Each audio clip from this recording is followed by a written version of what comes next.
What up, though, Detroit?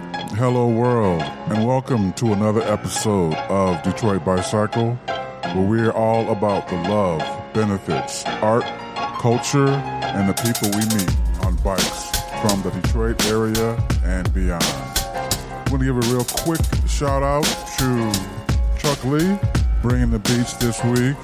Killing it. Oh, yeah. Helping us out. My man, Chuck, 100 grand. We're trying to... You got to love the Detroit flavor. Yeah, we're trying to get anybody out there we know that's a beat maker to hook us up. Right. Hey, yeah. Y'all know where to send them, man. Detroit ByCycle at gmail.com. Let us know. Send us your tracks.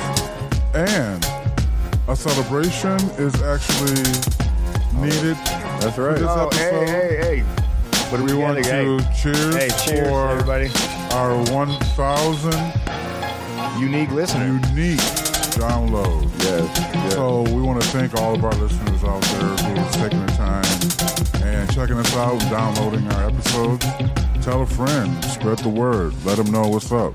Right, and holler back at us. You know what I mean? Let us know what you think. Let us know what we can improve, what you want to hear more of, what do you want to know more about. Let us know, man, because it's, we're trying to be for the peoples. Yeah, we want everybody to grow together, you know, for sure. Now, Bruno, please let everybody know where we're at today. Hey, come on, man. We're at the historic PJ's Lager House, 1258 Michigan Avenue, down here hanging out. Thanks again for PJ's for Thanks, PJ, for letting us hang out. Thank you, PJ. We really do appreciate it. Now, to our fabulous, illustrious guest we have this week, a big inspiration to, I'm sure, a lot of cyclists, business people as well around the city, someone who is very exponential in getting me into where I am at this particular space, cycling in Detroit. This woman has been doing business in the city for the 11th year now. Started this business where you have, I'm sure, rode by in the world-famous Detroit Riverwalk back in 2008. This is the owner and lovely Kelli Kavanaugh. Welcome, and thanks for joining us here on Detroit. Thank you for having me. Whoop, whoop. What's up? Hi. Welcome to the show. I worked here for 5 years, so it's kind of tripping. Wow. And I'm sorry, I failed to introduce, as always, the host of the show, Mr. Bruno. Hey, what's up, guys? Always in the house. What's up, Kelly? And Bobby Brown. What's up, people? And my name is Henry Ford II. So, Kelli, you were a native Michigander, but a Detroiter since the 90s. So you've been in the area for quite some time. Give us a little background on your concept of Wheelhouse, how you started it, and why you picked where you did on the Riverwalk downtown. That's like 3 questions, Henry. It is. So my 2 careers prior to opening the Wheelhouse, one was in community development here in Corktown, actually. Awesome. That street light out there was one of the grants that I wrote. And secondly was writing, and I've always been doing that part-time, but for a few years before I opened the shop, I was doing it full-time. The bike shop sort of sprung from both of those things. One, kind of seeing the need for small business investment, kind of putting your money where your mouth is, not you personally, sure. You generally. And also just my interest and growing relationships with many other Detroit neighborhoods besides Corktown through my writing career. And all of that tied in with me working with the Tour Detroit, starting, I believe it was 2005 when I started helping to organize that event. And it was growing at that time very exponentially from like 150 people to like 400 people. And I think it was 2007 it hit 600. And my co-founder at the Wheelhouse, Karen Gage, and I, who was also a fellow community development person in the city, she was working in New Center at the time. We kind of had a few beers and talked about opening a business together. And we thought, wow, this event is growing so much, maybe, and we both rode bikes too, so it just was very natural. What about a bike shop?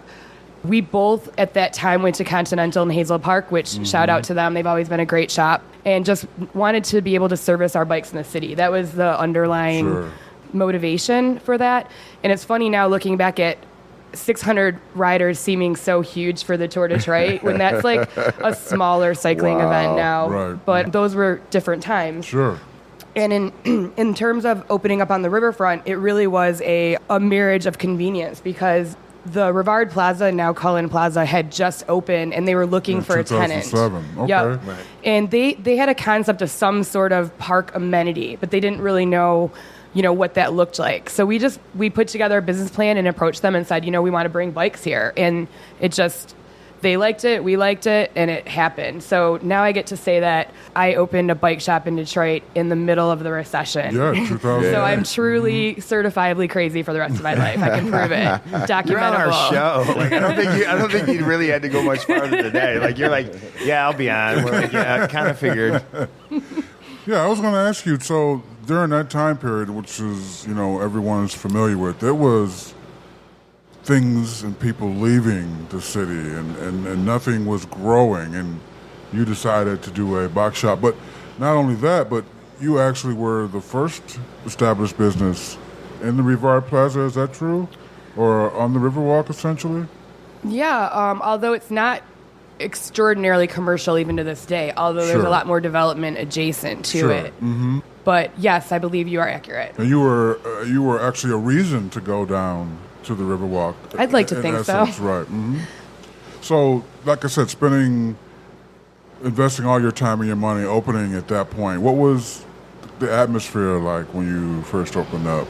Well, it was a lot bleaker down there. I mean, now when you're down there on a weekend day, it is packed. It's, people, dogs, strollers, scooters, bikes, skateboards. I mean, it is rollerblades. Yeah. It's packed. And now there's also the DeQuinder Cut. Sure.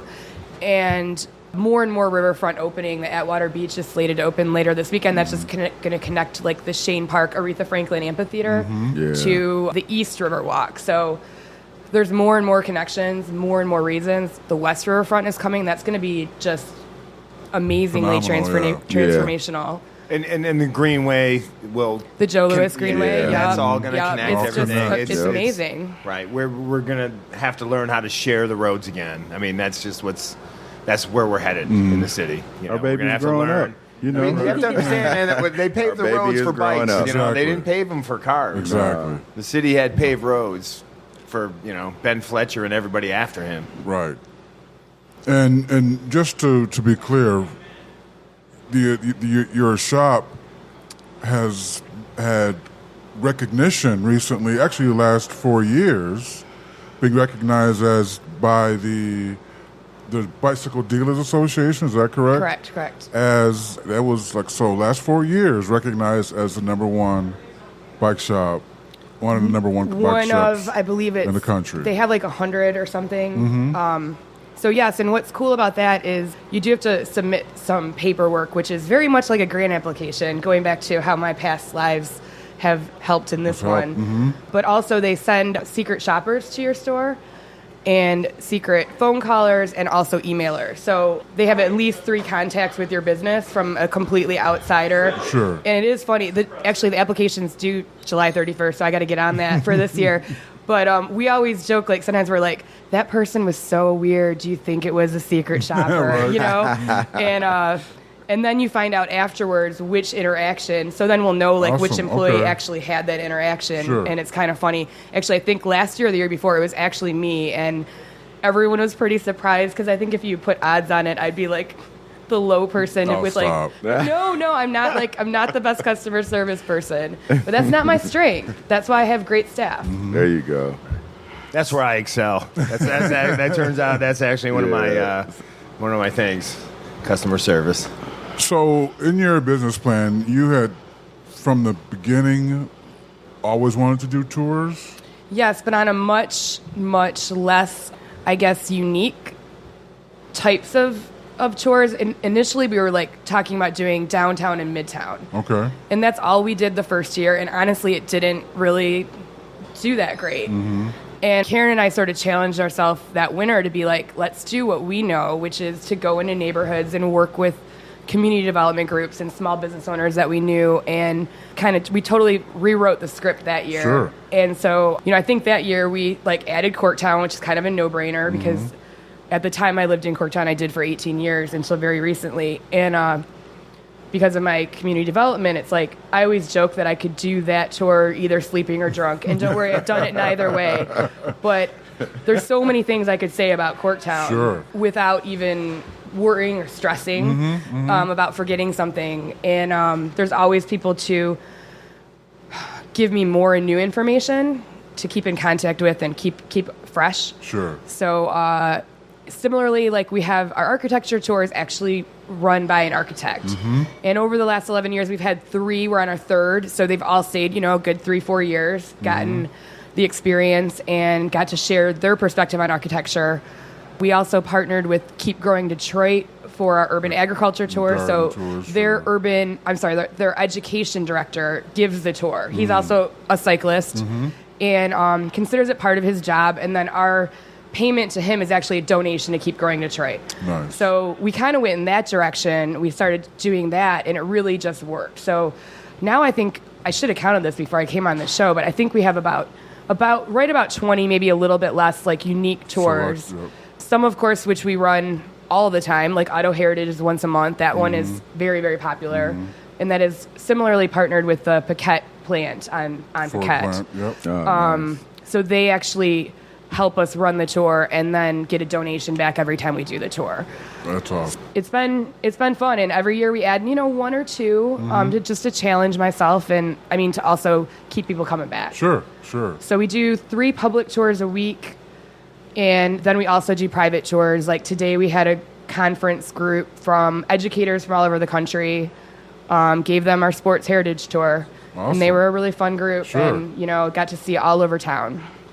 Now, you mentioned your community outreach in your 2nd and 3rd year in business. That's right around the time that we met.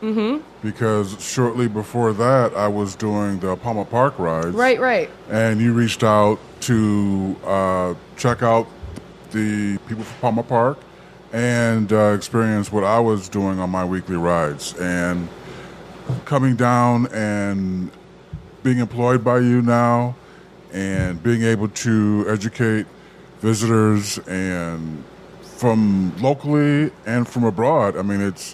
It's really opened my eyes to share and teach others of what I've learned around the city as well. So, and the leads in each of your tours do that in their field as well. So that was been a learning experience for me and something I enjoy doing during the summertime. Disclaimer, Henry does a really great job if you ever want to take one of his tours. Please do. Hey. And if he's not leading the tour, if he's a sweeper, which is sort of our safety person bringing up the back, I was just joking today on the tour I was on. I was like, I wish Henry was here because when he says car back, everybody listens. He's got that authoritative voice. When I say it, it's like, oh, this little girl's telling me to move over.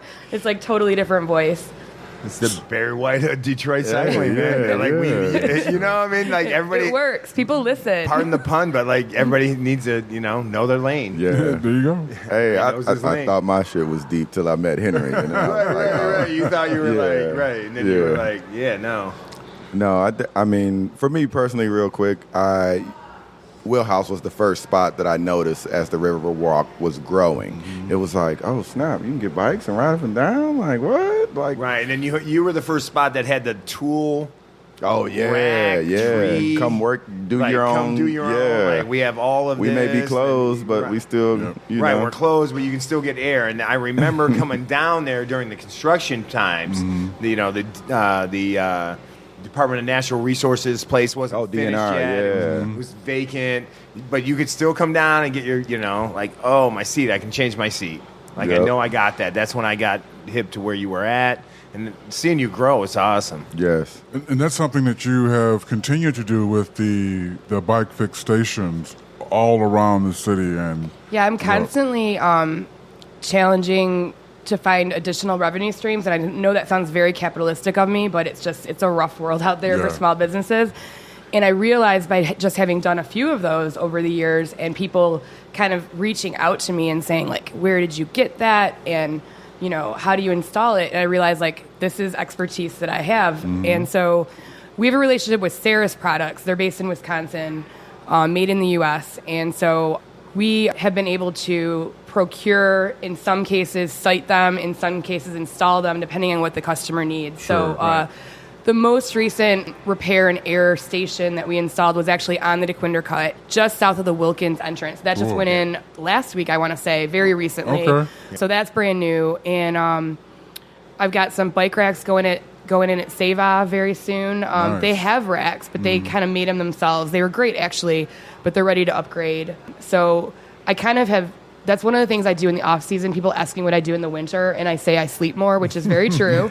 But I also do things like this. Like, I'll just pound the pavement and just reach out to nonprofits and businesses and say, hey, have you ever thought about putting in a rack? Have you ever thought about putting in an air pump?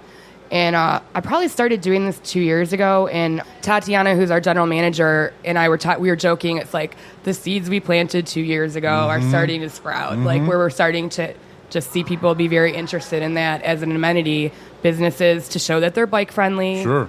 And I just want to see more and more. We put in 6 last year in Hamtramck. Wow. So that city's like almost kind of covered to a really good scale, you know, where you're pretty close to one wherever you are in Hamtramck. Is there a lot of, obviously there has to be some, but city interactions and a lot of red tape you have to jump through to position them or to get them installed? So officially what I will say is that I tend to try and install these on non-city owned parts of your property. So That makes sense. whether it's a little apron off of your driveway, or maybe a lot of people, if they have like a walk up, they've got a little side, maybe one square on the sidewalk that's not in the right of way. Secondarily, you know, there's the old saying, you know, ask forgiveness, not permission. I did not say that officially. But there are ways to do it smartly where you're going to attract less attention. For example, if you're going to do it on a sidewalk, to put it in line with all of the parking meters, the lights, that utility line, so to speak, which is not in the way of pedestrians. That's the last thing I'd want to do, is be in the way of pedestrians. And it just kind of like doesn't really draw that attention. Makes sense. But ideally, I try and go off of city property. Gotcha. That's the first, you know, That's goal. awesome. Okay. Fantastic. Now, you mentioned that you had just installed over the recent history 6 in Hamtramck. That's also a location of your second store. Mm-hmm. Tell us about that, how you decided to open up another location, picking Hamtramck, and what goes on there as well. So I want to say it was about 5 years ago that Karen and I amicably split business-wise. We're still good friends. We've been friends since we were like 14. And also at the same time looking to open up a second location. And a big driver for that is for those of you that have been to the store on the riverfront, it's tiny. I mean, it's 500 square feet. And we have a fleet of like 70 rental bikes. So that all have to go in at the end of the night. Yep. Henry's got some bruises from that. We all have like these leg bruises. I call it bike Tetris. Like, you got to get them in just right. It's true, yeah. But so we had not been able to, you know, really sell bikes like I wanted to. We would always have a handful there to sell. It wasn't really good for the bikes, that environment, and not enough floor space. So that was sort of the motivator. Hamtramck came along.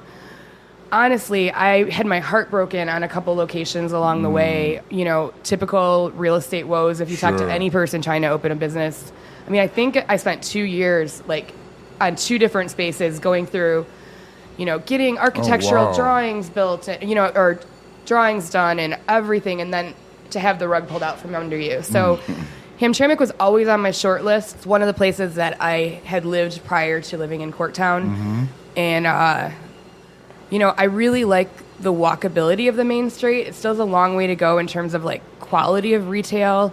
Not to say there aren't quality retailers there, but there's still a lot of vacant spaces and a few more pawn shops than I might prefer. But I also liked the idea of working with a smaller city bureaucracy that was actually very eager for us to come there, and found actually a friendly landlord, a fellow sponsor of the Tour Detroit, actually. Oh, fantastic. Amici's Pizza. They own a couple buildings in Hamtramck Cool. as well. Love And so, Amici's. Amici's is yeah, good. so been a big supporter of a lot of They different hold it cycling down. events. They hold it down late Yeah, night. yeah, they do. Like, you can go in there and get that much Hell needed yeah. It's like, get out of Hamtramck slice. For sure. So a friendly landlord and friendly city government, and it just finally happened. So it's been able to offer us a much larger service area and a much larger retail area. So we've been carrying Kona since day one. They were our first rental bikes, actually. Karen had a Kona, and that was like the whole reason for it. We loved her Kona smoke. right. And since then, we've grown to include Brooklyn ByCycle, which is a nice like cruiser company, a smaller scale company. Haro, which Tatiana and I joke, we always wanted Haros growing up, and our parents were like, oh no, we can't afford those. Right. So we finally have Haros like all around us now. And Del Sol is their cruiser offshoot. We carry them. And then we just added Giant last year, which was kind of awesome because, you know, they're one of the big three. Sure. And they're not in the city until now. So now Oh, we wow. have one of them in the city, and they've been really great to work with us and excited to be in Detroit. So, yeah, you offer much more volume in sales and actually much more of a service department as well. And I get to have a fish tank. Oh, yeah, and you have a nice fish tank and a little nice waiting area. Mm-hmm. And you do things on, was it the first Friday? First Friday of every month. Every month there at the Hamtramck? Yep. Give us a rundown on that. So we do a First Friday happy hour, and we partner with a local nonprofit, and they get 10% of any sales, plus we, you know, pass around a jar basically for them. So it's a good way for us to introduce the shop to possibly non-cyclists. Sure. And then we work with like local chefs, local breweries, meaderies, whatever, and local DJs. So sometimes not all four of those things are in play. There's always a charity, and there's always beer, but sometimes I buy it at the party store. But sometimes, you know, someone donates it. Axel was always real good to us, so we'll miss them. Yeah, We'll miss for them. sure. Sellerman's also was really good to us. We'll miss them too. A lot of local DJs have played. And I think, let me think, this month, coming up is, what's the next month? September, we're working with Samaritas. They are a nonprofit that works with for refugee relocation. Awesome. And they're actually building a facility, a rehoming facility in Hamtramck. And so it'll be a great way to interact with that community. We'll have some good Middle Eastern food from Al Haramein, and, you know, it'll be great. Nice. So, between the two shops, what's in the future for Wheelhouse?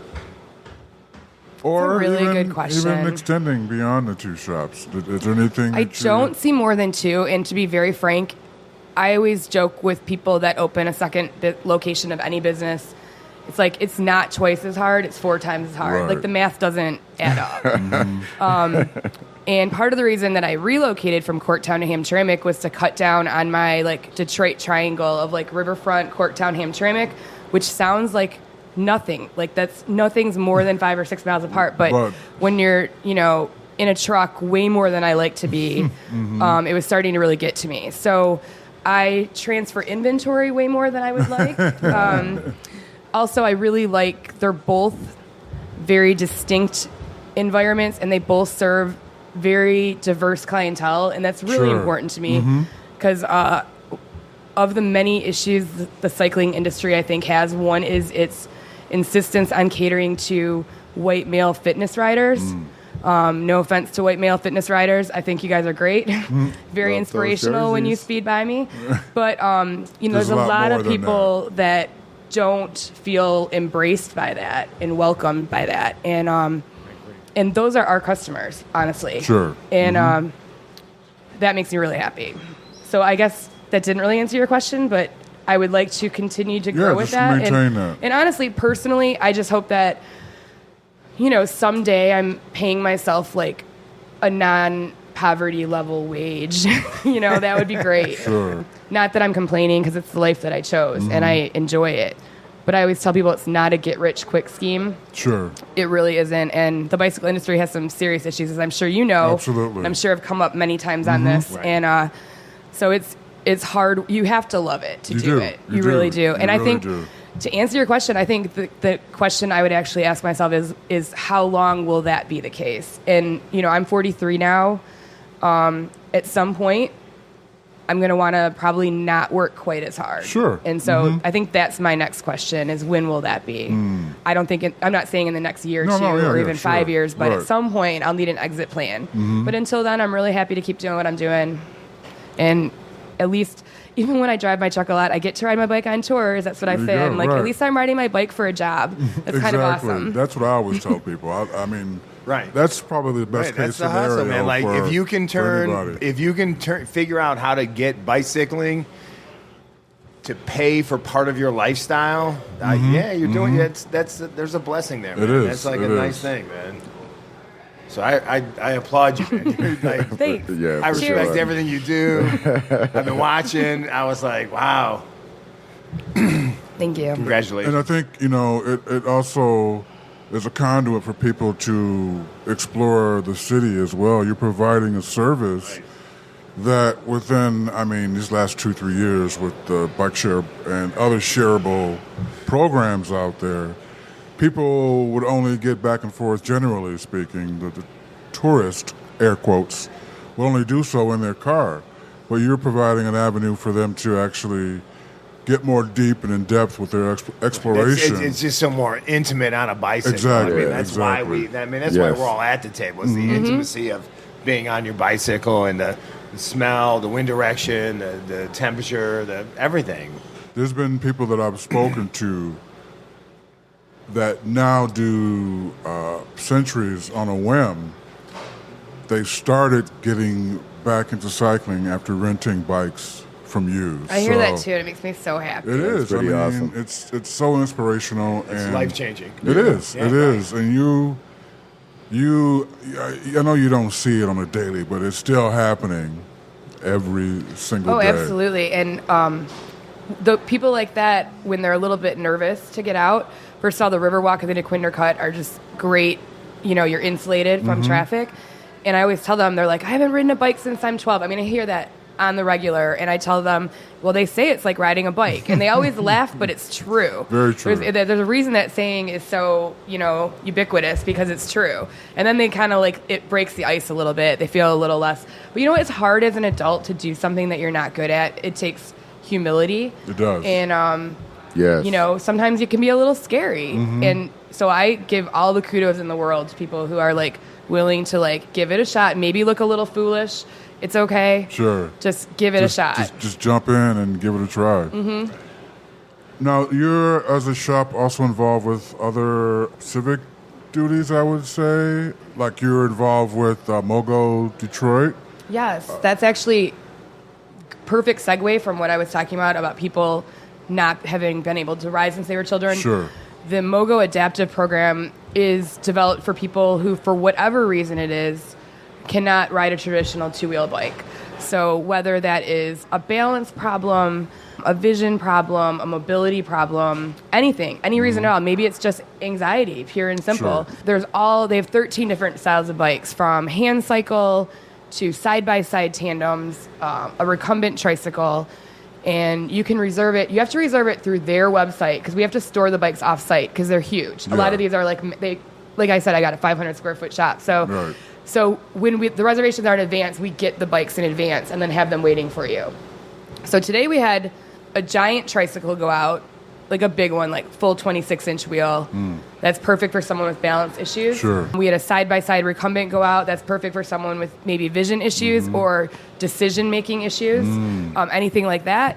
And it's a great way for people who haven't been able to ride a bike. Sure. They do a really good job. At least once a month during the season, they offer a demo day. So you can sign. You do have to sign up for it. So you can try the different ones because it can be overwhelming. It's like a lot of equipment. Sure. So they have people from Peak, which is, their motto is everyone can ride. That's their motto. And they have staff trained to help people, like how you get on the bike, adjustments, making people comfortable so you can try, all these different kinds of bikes and then you can choose to rent one if you want. Fantastic. And that's all through the Wheelhouse. Yeah, so it's a partnership between Mogo, Wheelhouse, and Peak. So we all have kind of our role in that. And us is Ours is facilitating the rental. Once you show up, we will help you get on the bike and make any adjustments. Yeah, any adjustments, and then also we do the regular maintenance on the bikes as well, just to keep them running. So another reason to visit Wheelhouse Detroit if you want to check out some of the additional mobility options through Yeah, it's very cool. Anything else that you're involved with? Well, Keep Growing Detroit, I mentioned them. They have their annual Farm and Garden Tour coming up on August 6th, I want to say.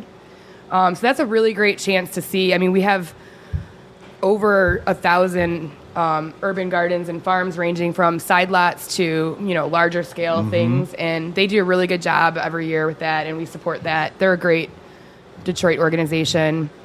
And then, of course, the Tour Detroit, coming up in September. It's like the beast that birthed this baby. Yeah. So I gotta support it every year. Doubt. I mean, not that I don't mind doing it. I love it. It's so great to see. Last year, I actually rode it for the first time as just a rider, not like a support person. I think for the first time since like 05 or 06. And it was really fun. And I was like, wow, so this is what like everybody else is doing when they're riding. Yep. No wonder people like it so much. Yeah. It was nice to remember that. Like Street View on Google Maps. You're like, oh, yeah. I get it. Nice. All right, so getting back to the tours out of Wheelhouse Detroit location, there are a few in Hamtramck, very limited. Very, very few. Literally a few. There's 3. Right. But for the listeners out there, you can find all the list of tours that you offer on your website. WheelhouseDetroit.com, and then it's /tours. Very simple. And that's got a calendar, listing, description, reservations, all of that stuff. So we definitely suggest you reserve, but walk-ups are very possible, generally speaking. But not only for individuals, but you also do, like you said, groups and corporate functions and private tours that accommodate up to... Typically, we say up to 20. Up to 20 people. Yep. So we'll take one person out. We'll take 20 people out. We can sometimes accommodate more than that, but it starts to dilute the, I guess, intimacy, for lack of a better word. And from doing the tours, like, we don't use megaphones. We're not on microphones. Right. We're, also not intrusive, I'd like to think, to other people going about their business in the city. So with a group that size, you can get out of the way and not shout and have everybody here and have a conversation. And maneuver efficiently through the city, and you're not really disturbing and disrupting a lot of things. Well, Kelli, thank you for enlightening us, myself especially. But there's a couple things we have yet on our table here at Detroit ByCycle with all of our studio guests. Oh, I'm on the spot now. Yes, it's a hot seat. We used to be a speed round, but some of these conversations get a little long, so no rush. But we have 5 questions that we think allows our listeners as well as ourselves to get to know you a little bit better and how you really got to where you are right now. So the first question is, describe your first bike or your first favorite bike. Oh, I had a Diamondback hardtail when I was 18, 19, and I just moved to Detroit. Okay. I was living in the University District. I went to University of Detroit, and I got into mountain biking. Prior to that, I had always been... someone who, my mom wouldn't drive me anywhere. So it was like, you're going to basketball camp, you're riding your bike. Sure. You're going to work, you're riding your bike. And I didn't mind it. I always liked my bike. But mountain biking brought some joy into me. I went to Kensington a lot, or not Kensington, Island Lake and Mayberry mostly, because they weren't like super far from the city. And so I would say that did get stolen from my garage, just make nickel and liver noise. And then I inherited my brother, who is 12 years younger than me, his department store Schwinn, and it was way too small for me. And that's when I was living in Corktown, and I rode that thing everywhere, and people thought I was crazy because people weren't really riding like that. Sure. And, people thought it was weird when I rode from Corktown to downtown. And I'm like, the only thing weird is how tiny this bike is on me. Right. But other than that, I can't even stretch out. But that's when I sort of then became an anti-mountain biker. And mountain biking is awesome, but I started to become open to riding my bike as a form of transportation, even though I had that crappy little Schwinn. Sure. And not the good old Schwinns, you know what I'm talking about. And that requires a different bike. Yeah. You know what I mean? But when you transition from... Yeah. But it was like, now I don't want to drive with my bike on my car. That seems stupid. So it really just opened up my eyes to riding around the city in a huge way. That was transformational. Nice. With all your riding and having to ride to school and camp and work, out of all these years, what would be your favorite ride? Oh my gosh, there's a lot. I am part of the reason that I love my business is because when I go to other places, the first thing I do is rent a bike. And it's like we've all said here, the best way to see a city. Sure. So my favorite ride, when I was younger, I'd say this was most memorable. How about that? Sure. Because I can't pick a favorite. My mom, my sister, and I rode from Harbor Springs to Mackinac City, that trail... Tunnel of Trees ride, wow, which is like an iconic Good Michigan Heart ride. and all that stuff. It's very iconic. Right, and my sister... You go out on the dunes. Yep, to it was Wilderness beautiful. State Park. Farmland and Great Lakes and everything northern, beautiful. My sister was never quite as much into cycling as I. And so I got like a good mile ahead of my mom and my sister. And these two dogs came out of the woods and started attacking me. Or not attacking me, but like, barking at me, being aggressive. And I was terrified, and I couldn't see them. I was a teenager. I got off the bike, and I used it like a shield, and I was, like, karate kicking at the dogs. And my mom and sister rode up, and they were laughing so hard they scared the dogs away. And I was, like, so mad at them because I was like, you guys think that was funny? And it was really funny. I was totally sweeping the leg. I really was. It really was. I can picture myself exactly. So that's still, like, legendary in my family to this day. So I would say, and that I was probably 15 or 16. So, been kicking at dogs ever since. Well, you actually already covered a third question, which was what got you back. I mean, you're essentially made to, if you wanted to get from A to B, two wheels were your route. Yeah, and it's my degree from U of D is in civil engineering, and it's like so practical. It just makes sense. Sure. And I've always thought that it's just the most efficient way to get from A to B. All right, now our fourth question is one of my favorites. What would be your favorite Detroit flavor? It could be food, music, culture. It could be anything. A shot from PJ at PJ's Lager House. Yeah. What's the address again, Bruno? 1254 Michigan Ave. Oh, thank you. Come on down to Corktown. This is I'm guessing you probably heard this before as the answer to this question, but I'm going to say the people. Detroit people are the best people. I always think it's funny when we have tourists and they say, "Oh my gosh, everyone's so nice here," and I'm like, "What did you think we all were like packing and riding around and like screaming?" It was the opposite. You ride down the street, people are waving at you and smiling, and you go anywhere else, and it's just. That Detroit nod or smile when you walk by someone, and you go somewhere else, and like you start to feel like something's wrong with you. You know, you're like, they're like, oh my God, she's a creeper, like walking down the street, smiling and nodding at everybody. Right. You don't realize that just like the eyebrow up. Yep. Like, totally. It's only like an inch and a half. Right. It's like an inch and a half. I recognize you. I always over like there. to think it's like an acknowledgement of another person. Sure. Yeah, I see you. And it's I think. So some of the changes in Detroit right now are leaving me feeling a little alienated, as I know a lot of people are as well. But when it comes down to it, I always have those moments sometimes at the store where I'm just like, yep, we're still Detroit here. You know, it's still here. Right on.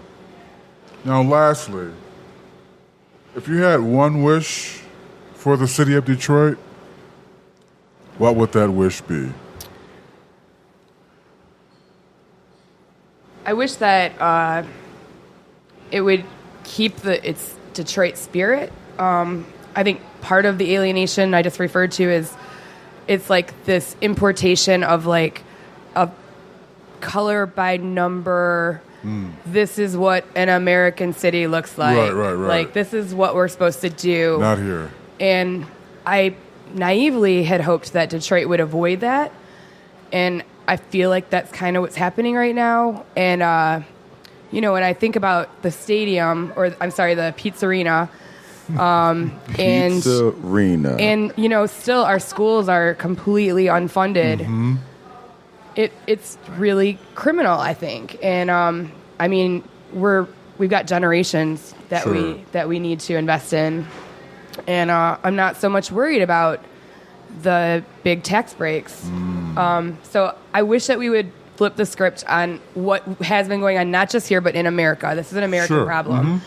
And so I'll have to revert back to the previous question of Detroit people. Right. I think we can do it, even though it feels a little bit, we've gone down the wrong path a little bit. A little bit. Well, Kelli, again, thanks for joining us. Thanks for taking the moment. Thank you for having me. This has been awesome. But we do have our 3 things, Bobby. Yes. What is Real it? Can you quick. stick around real quick for that? So, yes, as usual, you know where to reach us. We reach those 1,000 unique downloads. Thank you, Detroit. Yes, thank you, world. Thank you for you. anybody who took time out to listen to us. We really crazy appreciate folks just do our thing over these last several months.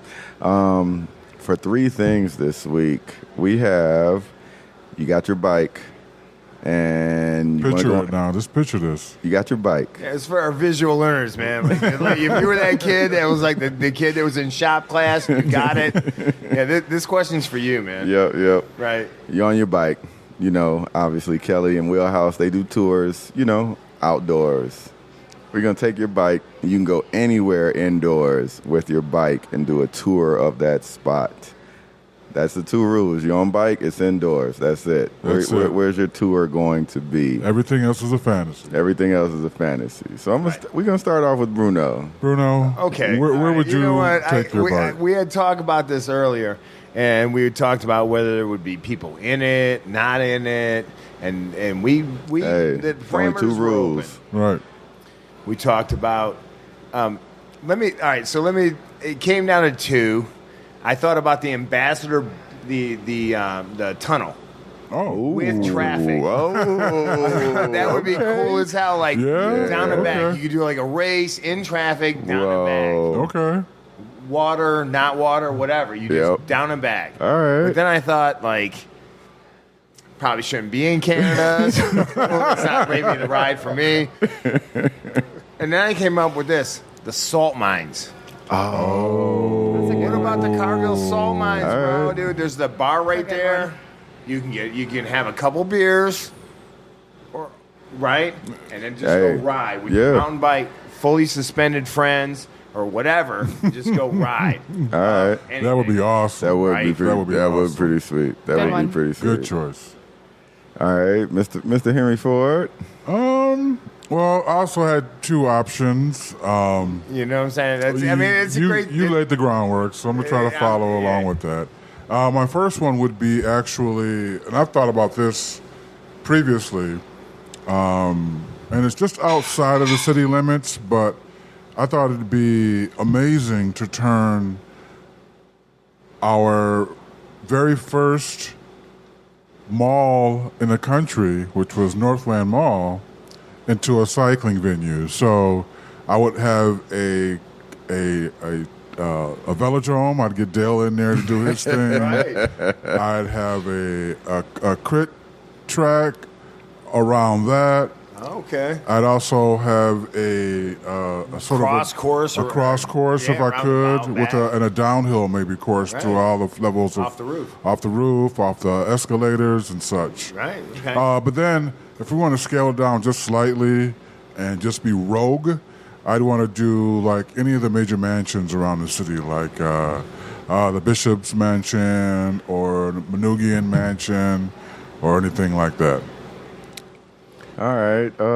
For myself, Bobby, where are we Man. going, Yeah, Bobby? we're going, Bobby. man, I'm kind of like, I'm excited to hear what you got. What's I'm- coming up? You know what? The Renson. I'm just going to take the bike. Okay. I'm going 8. Off the top. All of them. Yeah, I'm trying. All the towers. All the towers. Okay. In the bike.